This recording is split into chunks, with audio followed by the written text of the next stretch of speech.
evening, Foxcubs, and welcome back to another video. Today is the third special for Christmas, and without further ado, we'll be reading a special story from this Treasury of classic children's story. And without further ado, let's go to the story. I have to do a balancing act for this book. Anyways, we're going to be doing The Night Before Christmas. This is written by I can't read that. Clement C. I butchered that name probably. But here we go. 'Twas the night before Christmas, when all through the house not a creature was stirring, not even a mouse. The stockings were hung by the hung by the chimney with care, in hopes that St. Nicholas would be there. The children were nestled all snug in their beds, while visions of sugar plums danced in their heads. Mamma in her handkerchief, and I in my cap, had just settled our brains for a long winter's nap, when out on the lawn there arose such a clutter. I sprang from my bed to see what was the matter. Away to the window I flew like a flash, tore open the shutters and threw up the sash.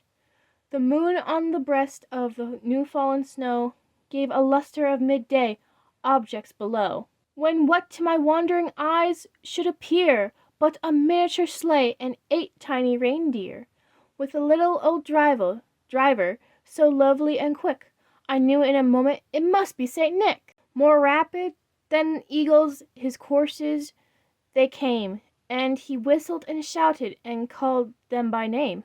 Now Dasher, now Dancer, now Prancer and Vixen, on Comet, on Cupid, on Donner and Blitzen, to the top of the porch, to the top of the wall. Now dash away, dash away, dash away all.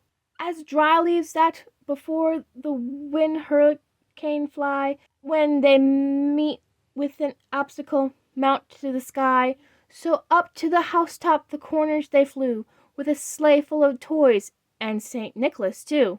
And then in a twinkling I heard on the roof the prancing and pawing of each little hoof.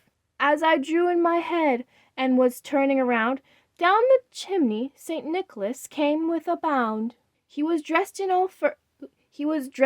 all in fur from his head to his foot, and his clothes were all tarnished with ashes and soot. A bundle of toys he had flung on his back, and he looked like a peddler just opening his pack. His eyes now, how they twinkled, his dimples, how merry! His cheeks were like roses, his nose like a cherry. His droll little mouth was drawn up like a bow, and the beard on his chin was as white as the snow. The stump of a pipe he held tight in his teeth, and the smoke it encircled his head like a wreath. He had a broad face and a little round belly that shook when he laughed like a bowl full of jelly. He was chubby and plump, a right round jolly old elf, and I laughed when I saw him, in spite of myself. A wink of his eye and a twist of his head soon gave me to know I had nothing to dread. He spoke not a word, but went straight to his work, and filled all the stockings, then turned with a jerk, and laying a finger aside of his nose, and gave a nod, up the chimney he rose. He sprang to his sleigh, to his team gave a whistle, and away they all flew like the down of a thistle.